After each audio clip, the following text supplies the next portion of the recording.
Cuentos de los mares del sur, por Jack London. Ajá, ajá. Érase un escocés gran bebedor de whisky, que hacía su primera libación a las 6 en punto de la mañana, y durante todo el día, con pequeños intervalos, bebía sin cesar hasta la hora de acostarse, que era siempre después de las 12 de la noche.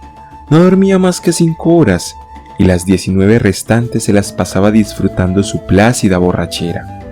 Pasé con él 8 semanas en el atolón de Olong, y nunca le vi sereno ni un solo minuto, pues como dormía tan poco, no tenía tiempo de despejarse.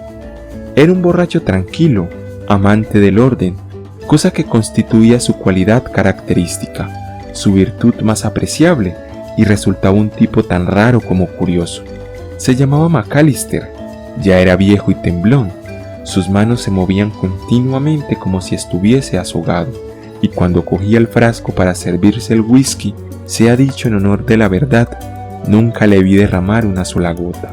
Había vivido 28 años en Melanesia, dando tumbos desde la Nueva Guinea alemana hasta las Islas Salomón, y tanto se había identificado con esa porción del mundo que solía hablar en ese dialecto mezclado que se llama Beche de Mer. Cuando hablaba conmigo, me decía, sol él se levanta, lo cual quiere decir que llegaba el alba. Kai kai él para, significaba la comida está servida, y vientre se pasea a mí pertenecientemente, era en el lenguaje corriente que le dolía el estómago. Era pequeño y delgado, abrazado por dentro y por fuera gracias al alcohol y al fuerte sol de aquellos parajes. Parecía estar momificado y andaba con los rígidos movimientos de un autómata. Pesaba 90 libras. Lo más notable de él era el poder inmenso con el que gobernaba. El atolón de Olong tenía 140 millas de circunferencia y estaba habitado por unos 5000 polinesios, hombres y mujeres, altos, fuertes y guerreros por temperamento. Tenían muchos de ellos 6 pies de altura o 200 libras de peso. El atolón de Olong distaba 250 millas de la tierra más próxima. 2 veces al año recalaba allí un pequeño vapor que se dedicaba al comercio de cabotaje por cuenta de una compañía. El único hombre blanco de Olong era McAllister, comerciante al por menor e incansable bebedor. Gobernaba la isla y a sus 5000 salvajes con mano de hierro. Les llamaba y acudían al instante, decía marcharse y salían corriendo presurosos. Nunca discutían su voluntad ni sus determinaciones. Era muy terco, todo lo que puede serlo un escocés viejo.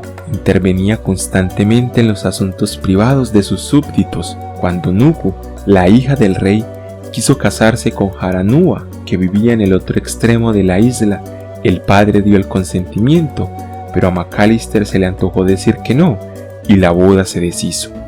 El rey quiso en cierta ocasión comprar un extenso terreno al gran sacerdote. Era un islote cercano, pero McAllister no consintió. El rey debía a la compañía 180,000 cocos y hasta que no acabase de pagar no le permitiría que gastara un solo centavo en otra cosa.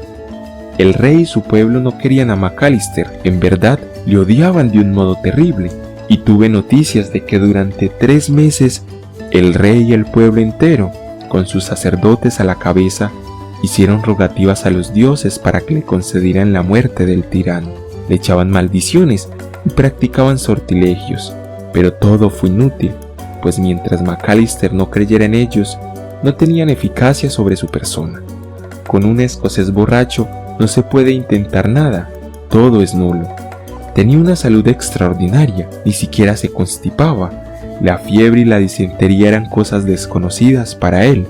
Yo creo que estaba tan saturado de alcohol que los gérmenes no encontraban en su cuerpo alojamiento propio para desarrollarse, ni los microbios le querían. Él, por su parte, no quería tampoco a nadie más que a su whisky, y esto le sostenía. Yo estaba maravillado, no podía comprender cómo los 5000 salvajes aguantaban con tanta mansedumbre la tiranía despótica de aquel viejo alcoholizado. Una tarde calurosísima, hallábame sentado en la terraza de la casa con McAllister, contemplando el mar con sus variantes tonalidades turquesas y esmeralda, reflejándose el sol en ella refulgente y opalino. El calor era abrasador. Los bailes y danzas de esta gente no valen nada, dijo McAllister. Dio la casualidad de que días antes yo había dicho que los bailes de los polinesios valían mucho más que los de los papúes, y McAllister negaba rotundamente, sin más razón que la de su propia testarudez. Hacía demasiado calor para discutir, y no contesté. Además, yo desconocía los bailes de la gente de Olm. «Voy a demostrarle a usted que tengo razón», me dijo, y dirigiéndose a un muchacho negro, natural de Nueva Hanover, que hacía las veces de criado y cocinero, le ordenó: muchacho, vete y dile al rey que venga a verme ahora mismo». El chico salió y volvió acompañado del primer ministro, que venía temblando, y dando una serie de excusas manifestó que el rey estaba durmiendo y no era cosa de molestarle. McAllister se encolerizó de tal modo que el ministro salió corriendo y al poco tiempo volvió con el rey en persona. Hacían una pareja magnífica. El rey alcanzaba unos 6 pies de estatura y su cara tenía una expresión parecida a la de las águilas, cosa muy frecuente en los indios de América del Norte. Los dos habían nacido para mandar. Los ojos del rey centellaban mientras escuchaba a McAllister, pero con toda humildad se dispuso a complacerle, ya que trajeran del poblado 200 bailarines de ambos sexos, los cuales estuvieron bailando por espacio de 2 horas mortales bajo un sol de fuego que aquella tarde aniquilaba. Cuando se cansó de verles danzar, les despidió despectivamente. En una ocasión estaba yo desesperado porque en la compra de unas ostras perlíferas de una tonalidad anaranjada maravillosa, no pude llegar a ponerme de acuerdo con el indígena que la poseía. Ofrecíale yo 200 pastillas de tabaco y él quería 300. El par de conchas lo mismo podían valer 5 que 6,000 libras en Sydney.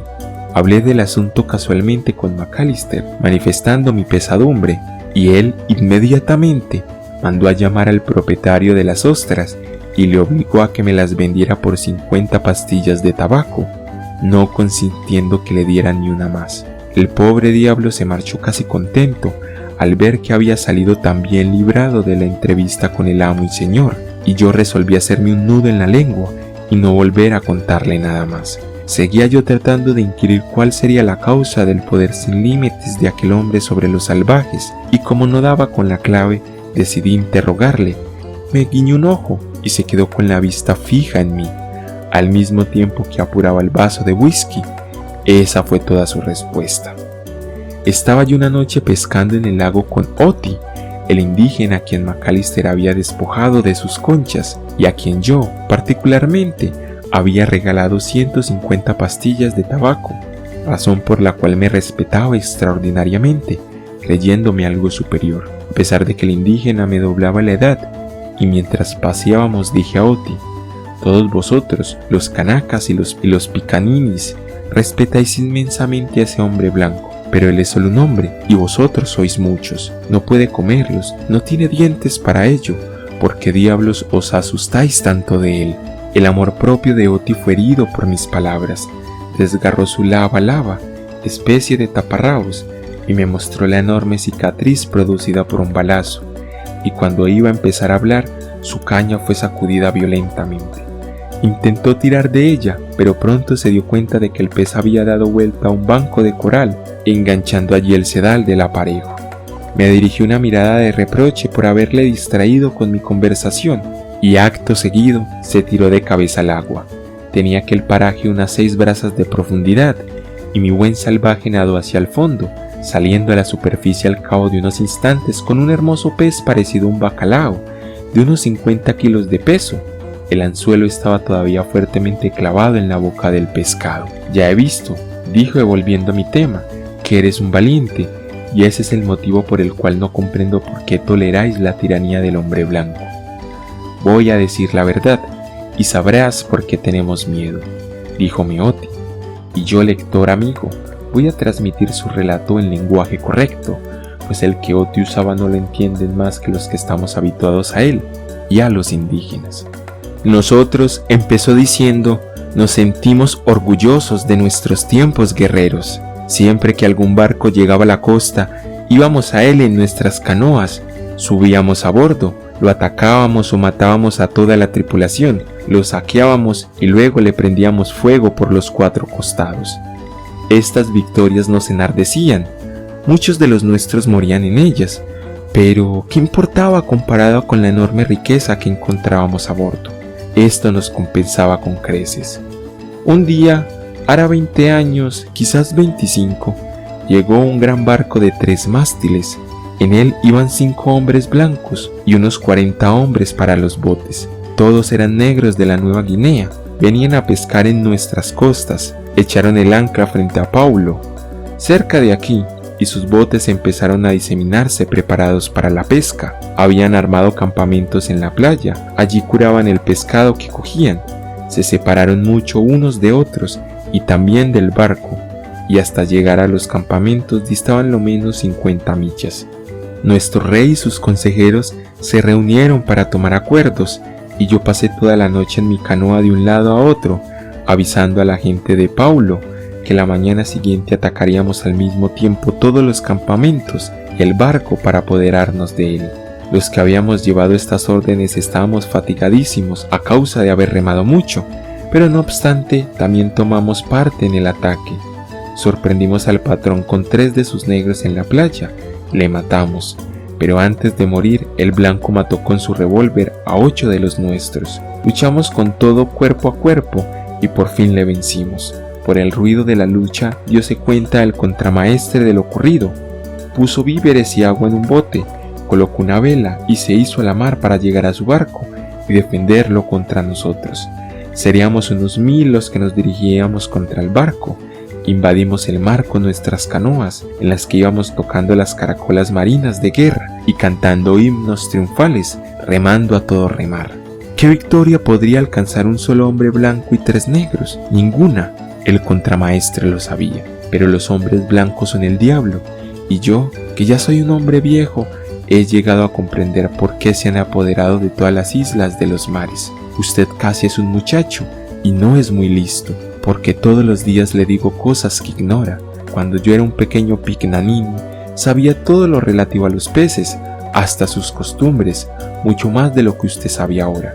Soy viejo y puedo nadar hasta el fondo del mar, y usted no es capaz de seguirme. Pero, ¿qué vale usted? No me lo explico, como no valga para la lucha. No le he visto nunca luchar, pero me figuro que servirá, porque usted será el demonio, igual que sus hermanos, y tan loco como ellos. Nunca se sabe cuándo están vencidos, siguen peleando hasta morir, y claro, entonces ya es demasiado tarde para darse cuenta. Voy a referirle lo que hizo el contramaestre. Tan pronto como nos vio llegar hasta el barco en nuestras canoas, sonando las caracolas, se refugió en el bote con 3 muchachos negros. Empezaron a remar buscando la salida. Esto probaba una vez más que era un loco, pues ningún hombre cuerdo se habría atrevido a lanzarse mar adentro en un bote tan pequeño. Los costados del bote sobresalían del agua unas cuantas pulgadas escasamente. 20 canoas de las nuestras volaban hacia él, y en ellas iban 200 de nuestros más bravos guerreros. Mientras los remeros del contramaestre remaban desesperados, nosotros avanzábamos 5 veces más camino que ellos. En pie en su bote, empezó el contramaestre a hacernos fuego con su rifle. No era un buen tirador, pero según nos íbamos acercando, varios de los nuestros cayeron muertos y heridos por sus balas. Sin embargo, él no podía salvarse. Durante todo aquel tiempo estuvo fumando un cigarro. Cuando nos faltaba solamente 40 pies para llegar a él, arrojó el rifle y cogiendo un cartucho de dinamita lo encendió con el cigarro y lo tiró acto seguido. Repitió las operaciones varias veces y nos lanzó muchos cartuchos encendidos. Debían ser de mecha muy corta, pues algunos estallaban en el aire, pero la mayoría reventaban en nuestras canoas. Cada vez que explotaban, la canoa quedaba destrozada y de las 20 apenas quedaron la mitad. La que yo ocupaba voló en pedazos y con ellos los 2 hombres que iban a popa, pues el cartucho reventó entre los 2. Las canoas que quedaron viraron en redondo y huyeron. Entonces el contramaestre gritaba ¡ajá! ¡ajá!, dirigiéndose a nosotros. Disparó su rifle nuevamente y muchos de los nuestros cayeron heridos mortalmente por la espalda mientras huíamos. Y los 3 negros seguían remando siempre.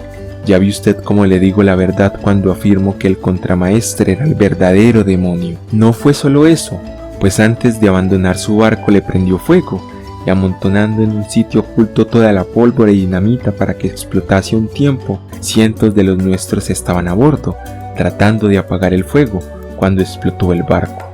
Así pues, todo el botín que esperábamos coger se perdió por completo, además de muchos de los nuestros que murieron en el barco. ¿Cuántas veces, aún ahora en mi vejez, he soñado con el contramaestre? Le oigo gritar: ¡ajá, ajá! A todos los negros del barco que acamparon en la playa les matamos. ¿Era posible que un bote tan pequeño, tripulado por 4 hombres, pudiese luchar con las encrespadas olas del océano? Transcurrió un mes, y una mañana hizo su aparición en nuestras aguas una goleta, que ancló frente a nuestro pueblo.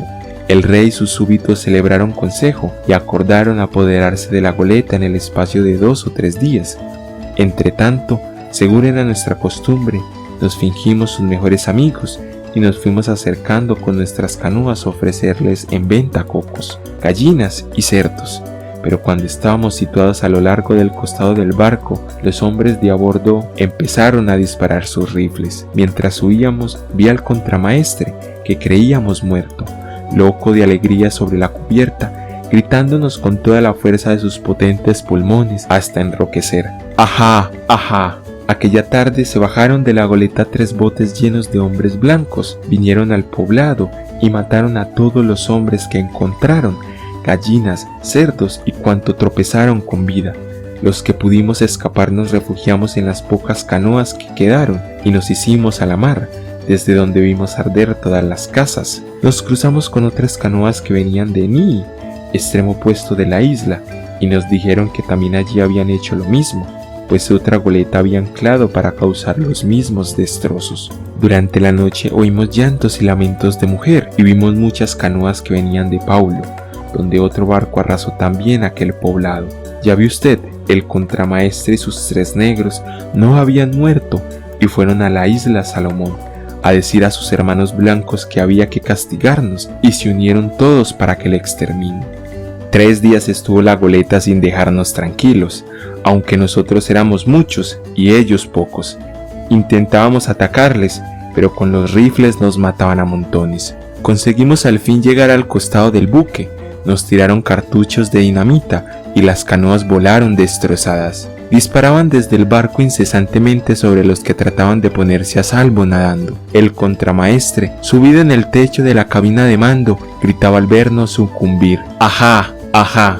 Cesó por fin la matanza y establecieron un cordón de vigilancia para evitar que nos escapáramos. Como habían matado las gallinas y los cerdos y habían cegado los pozos, el hambre y la sed se apoderaron de nosotros. Los cocoteros estaban bajo el fuego de los blancos para que no nos pudiéramos alimentar con su fruto. Tanto y tanto nos martirizó el hombre y sobre todo la sed, que fuimos a ofrecernos a los blancos a cambio de que nos dieran algún alimento. Dijeron que creían que aquello nos serviría de lección para siempre. Nosotros aseguramos que lamentábamos mucho lo sucedido y que nunca más daríamos motivo para otra represalia semejante. A cambio de nuestra libertad nos hicieron trabajar llenando la goleta de cocos, copra y pescado. Durante varias semanas toda la isla fue una constante hoguera para desecar pescados que nosotros mismos pescábamos y llevábamos a bordo. Ese tiempo fue el que tuvimos grabada la lección en nuestras memorias y en nuestro cerebro. No debíamos jamás matar a un hombre blanco, pues que tan mermados habíamos quedado. Cuando la goleta estuvo atascada de coco, se despidieron de nosotros y entonces reanudamos nuestras protestas de arrepentimiento, echándonos arena en la cabeza, en vista de todo lo cual nos dijeron que nos lanzarían una maldición para que nunca más volviéramos a acordarnos de ellos, y nos entregaron 5 hombres de nuestra isla, a quienes hacía mucho tiempo no veíamos, diciéndonos que ellos serían los portadores de la maldición. Y una enfermedad se extendió por toda la isla. Le interrumpí, ya que conocía el final. Había viruela a bordo, y los 5 hombres desembarcaron estando atados de ese terrible mal. Sí, una gran plaga nos sobrevino, continuó diciendo Oti. A muchos de nuestros hombres viejos que no podían resistir aquella enfermedad tuvimos que matarles para que no sufrieran. Y además de los muertos en el combate, murieron 2000 más. Ese comerciante, prosiguió diciendo Oti, es una porquería como hombre, y como tal no le tenemos miedo. El temor que nos infunde es porque es blanco, y no podemos olvidar la lección que antaño nos dieron, pues siempre tememos que vaya a presentarse el contramaestre, gritando con voz de trueno: ¡ajá, ajá!